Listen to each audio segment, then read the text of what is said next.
Advanced Wars 2 introduced a brand new mechanic to the game that spiced things up in a big way: superpowers. Much more expensive and slower to charge than normal powers, superpowers are a lot stronger. But are they always better? Considering their lower costs, can normal powers sometimes be more valuable depending on your CO? Well, that is what we will be taking a look at in this video. Today, I'm going to be analyzing the COs from Advanced Wars 2 and give my opinion on which one of their powers I think is better: their normal power or their superpower. There are of course always exceptions to the rules, and certain situations can change how valuable a power is at any given time, but for the most part I think it's actually rather easy to define which power is worth more for its costs. So without further ado, let's take a look at normal powers versus superpowers.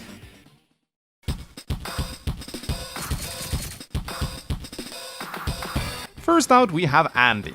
Andy's normal power, Hyper Repair, costs 3 stars and restores 2 HP to all his damaged units on the map. His superpower, Hyper Upgrade, costs 6 stars and restores 5 HP to all his damaged units on the map, and additionally gives them 20% extra firepower and 1 extra movement. Now this is a very simple choice. With Andy, you should always focus on his superpower over his normal power. Hyper Upgrade's value in repairs alone is over twice that of Hyper Repair, since it restores 5 HP as opposed to 2, and in addition to that, you get the 20% extra firepower and plus 1 extra movement on top of it, which is incredible value for the price of 6 stars. For a superpower that is only twice as expensive as its normal power, Hyper Upgrade has much more than twice the value. I would say it is probably 3 times as strong. Now, there are certainly some situations where you might want to use Hyper Repair, such as when you play against COs like Olaf, Drake, or Hawk. Against their global damage powers, you can use Hyper Repair to offset the damage they deal, which can be quite valuable. You could also consider using Hyper Repair if it will allow you to capture a very important property on the map,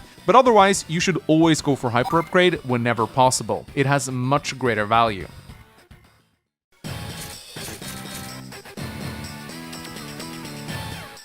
Next up is Sami. Sami's normal power, Double Time, costs 3 stars and sets her infantry firepower up to plus 50% and gives them plus 1 move. Her superpower, Victory March, costs 8 stars and sets her infantry firepower up to 80%, gives them plus 2 move, and allows them to instantly capture properties regardless of HP.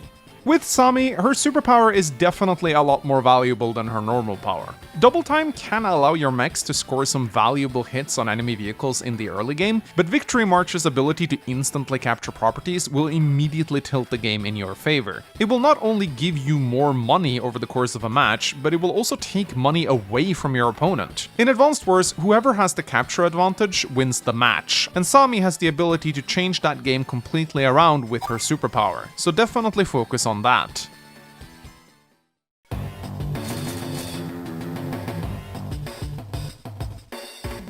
Then we have Max. Max's normal power, Max Force, costs 3 stars and sets his direct vehicle firepower up to plus 40% and gives them plus 1 move. His superpower, Max Blast, costs 6 stars and sets his direct vehicle firepower up to plus 60% and gives them plus 2 move.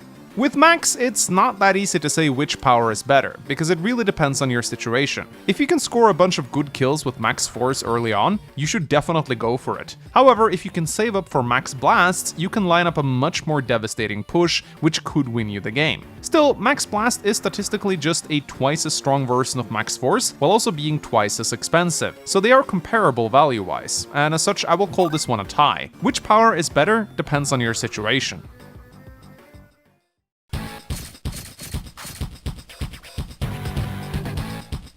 Up next, we have Nell. Nell's normal power, Lucky Star, costs 3 stars and sets her luck rating to 60. Her superpower, Lady Luck, costs 6 stars and sets her luck rating to 100. If you want a more detailed explanation on the luck mechanic, I made an entire video about it, link in the video description. But needless to say, luck is pretty strong and allows Nell's infantry to destroy Neotanks if they are lucky. With Nell, I think her superpower takes the edge in terms of value, as luck damage just becomes crazier the more of it you have. Sure, Lucky Star's luck rating of 60 is pretty good as it averages around 3 HP of extra damage in battle, but the amount of crazy stuff you can pull off with Lady Luck is just incredible. It means sending your infantry in against the enemy's medium and Neotanks suddenly becomes a viable strategy, as healthy units will on average inflict around 5 HP worth of damage to them, so I would definitely favor Nell's superpower here.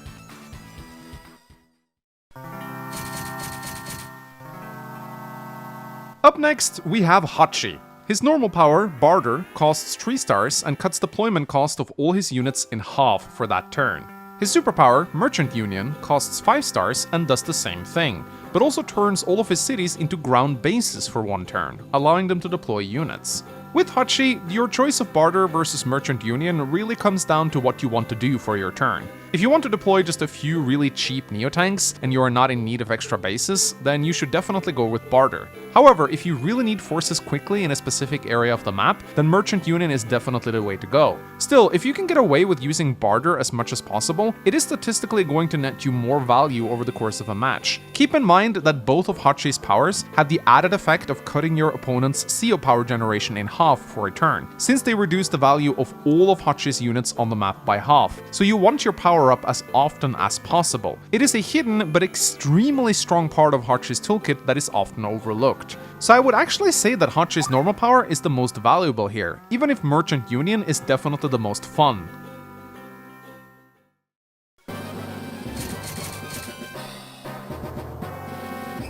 Up next, we have Olaf. Olaf's normal power, Blizzard, costs 3 stars and makes it snow for 1 day. His superpower, Winter Fury, costs 7 stars and does the same thing, but also deals 2 HP of damage to all enemy units on the map. Olaf's superpower is crazy strong. Global map damage is game-breaking. You're essentially removing 20% of your opponent's army with the snap of a finger. And you also cause snow on top of that, slowing your opponent and halting any push they might have going on. There are some rare situations where popping Blizzard could be useful if you have to slow down a very dangerous push or prevent your opponent from reaching a very crucial property, but you should ideally try to use Olaf's superpower as often as you can.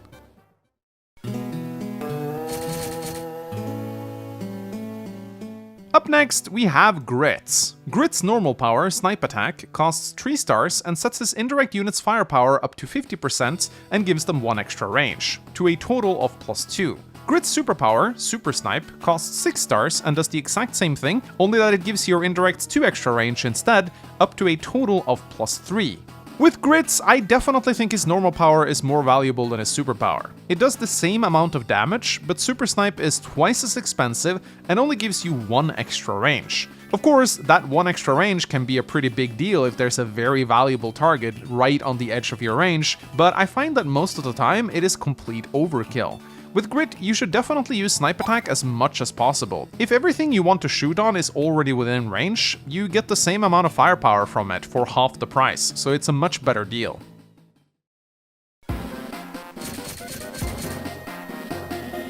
Then we come to Colin. Colin's normal power, Gold Rush, costs 2 stars and gives him extra money based on 50% of his current funds. Colin's superpower, Power of Money, costs 7 stars and gives his units +3% firepower for every 1,000 funds he has available. With Colin, there's absolutely no question of which power you should use. Gold Rush is the superior one by far.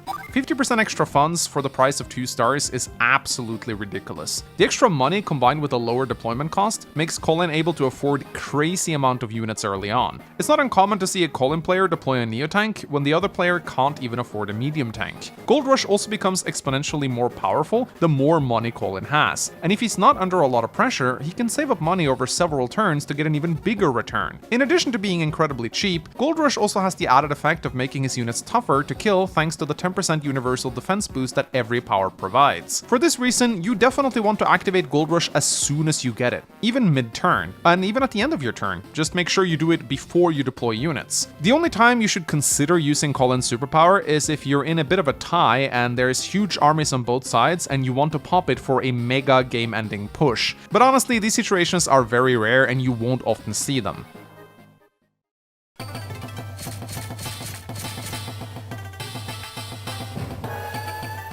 Up next, we have Kanbei. Kanbei's normal power, Morale Boosts, costs 4 stars and sets his firepower up to 50% as well as his defense up to 40%. Kanbei's superpower, Samurai Spirit, costs 7 stars, sets his firepower up to 50%, his defense up to 60%, and also increases his counterattack firepower by an additional 50%. Kanbei's normal power is quite overpriced for what it does, similar to how it worked in Advanced Wars 1. It's essentially 4 stars for a 20% firepower and 10% defense increase, which is not very good. Samurai Spirit, on the other hand, practically makes his units invincible for a turn.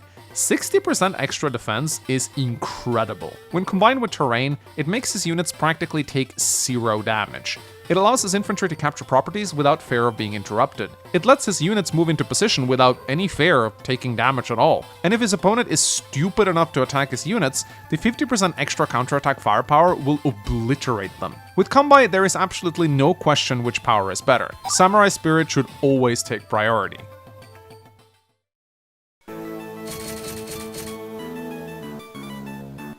Then we have Sonja. Sonja's normal power, Enhanced Vision, costs 3 stars and gives her units +1 extra vision and allows them to see enemy units hidden in forests and reefs.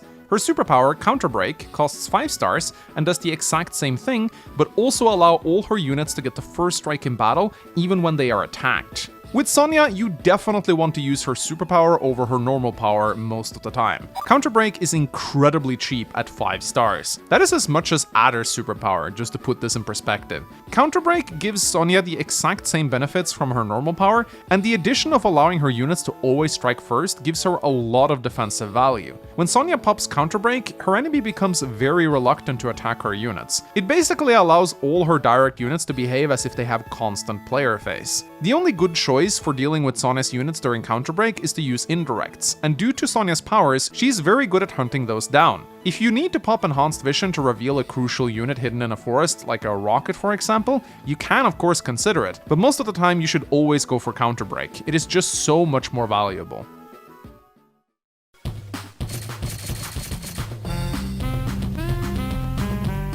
Next up, we have Sensei. Sensei's normal power, Copter Command, costs 2 stars and sets his battlecopter firepower up to 80% and spawns 9 HP infantry in all his unoccupied cities on the map. His superpower, Airborne Assault, costs 6 stars and does the same thing, only that it spawns 9 HP mechs instead of infantry. With Sensei, it really is astounding just how much value he gets out of his normal power. 2 stars to summon a huge group of infantry units is incredible.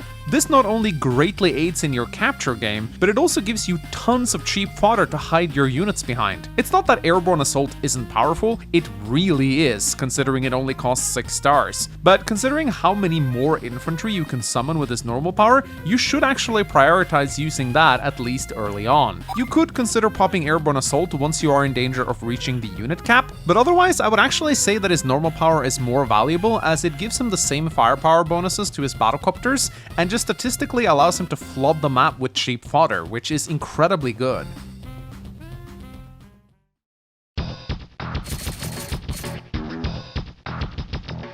Up next, we have Eagle. Eagle's normal power, Lightning Drive, costs 3 stars and sets his air unit's firepower and defense up to 30%. Eagle's superpower, Lightning Strike, costs 9 stars and does the same thing, but also allows all of his non-infantry units to take an extra turn.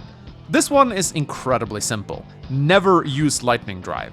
In Dual Strike it's a different story, but in Advanced Wars 2 it is probably one of the worst normal powers in the game. 3 stars to give your air units a slight increase to firepower and defense is complete garbage. I wouldn't even consider using this power if it was 2 stars. Even though Eagle's superpower is 3 times as expensive, getting an extra turn with all of your non-infantry units is absolutely game-breaking. Eagle may as well just not have a normal power in Advanced Wars 2. I can't think of a single situation where you wouldn't want to pop his superpower over his normal power.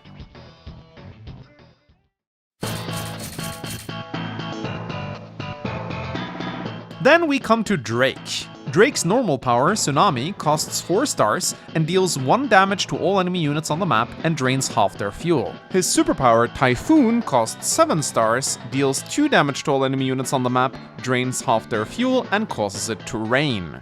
While it is tempting to repeatedly spam Tsunami to drive your opponent insane via flashing fuel icons, Typhoon is a much better deal for its price. It deals twice the damage without being twice as expensive, and the added rain it brings is also incredibly powerful. Never underestimate the 1 extra movement cost on plains and forests for your enemy's vehicles. It will severely slow down their push. The only time I could see myself popping Tsunami would be if I really needed to interrupt a capture on the map, or if the fuel drain would make an expensive unit crash, like a bomber for example. But otherwise, I would go for Typhoon every single time. Drake's superpower is far more valuable than his normal power.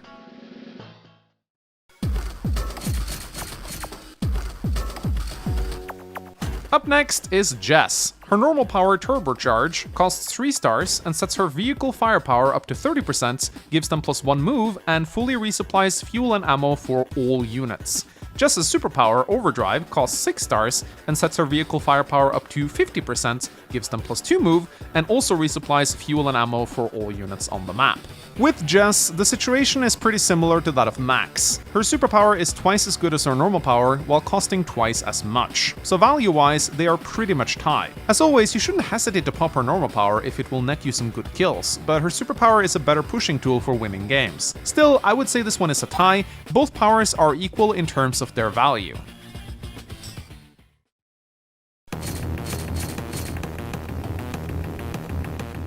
Up next, we have Flak. Flak's normal power, Brute Force, costs 3 stars and sets his good luck rating to 40 and his bad luck rating to 20, resulting in an average increase of around 10% extra firepower. His superpower, Barbaric Blow, costs 6 stars and sets his good luck rating to 80 and his bad luck rating to 40, resulting in an average increase of around 20% extra firepower. Both of these powers suck. Regardless of which one you activate, you won't really get much out of them. Again, I made an entire video on the luck mechanic if you want a more detailed explanation, but to quickly summarize, Flak's good and bad luck tends to work against each other, resulting in him not getting much out of his powers at all. Since both of his powers are equally terrible, I would advocate popping his normal power over his superpower most of the time, since at the very least you get the 10% defense boost for a cheaper price. But at the end of the day, my advice would be to not pick Flak. Unless you want to meme on your opponent, then it's fine. Okay.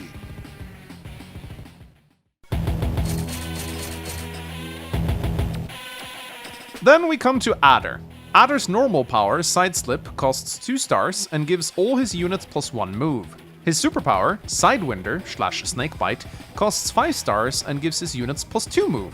With Adder, it really is quite simple. Use Sideslip as often as you can. +1 movement for the cost of 2 stars is ridiculous. And the 10% universal defense is a very nice benefit too, considering how often you will have this power ready.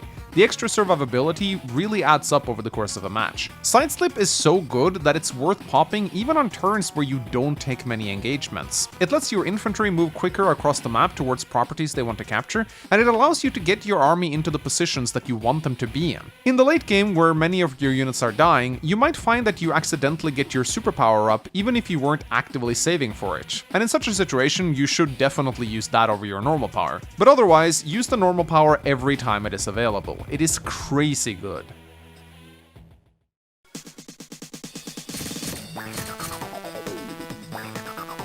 Then we come to Lash. Lash's normal power, Terrain Tactics, costs 4 stars and allows all her units to freely traverse rough terrain, except for when it snows. Her superpower, Prime Tactics, costs 7 stars and does the same thing, but in addition it also doubles the terrain stars she gets from terrain.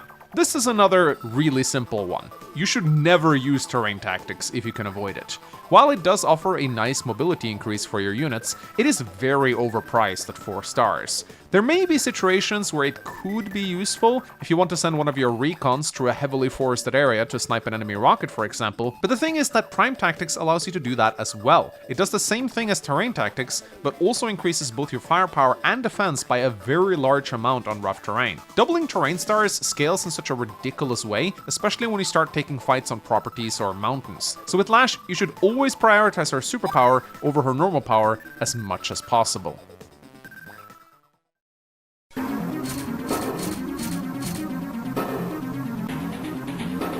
Up next is Hawk. His normal power, Black Wave, costs 5 stars and deals 1 damage to all enemy units on the map, and repairs all his damaged units for the same amount. His superpower, Black Storm, costs 9 stars and does the exact same thing, just for 2 HP rather than 1. This is another easy choice. Black Storm costs 9 stars to Black Wave's 5. That is not twice as much, yet the power is twice as good, so you should always use that whenever possible. With Hawk, there is also something additional to consider, and that is the fact that CO powers go up in cost by 20% every time they are used. Check out the video I did on CO powers if you want a more detailed explanation. Because of this, Hawk really doesn't want to spam his normal power, as the 20% increase every time it is activated is something he will feel so much more than the other COs because his power meter is so huge. So that's another point in favor of using his superpower rather than his normal power.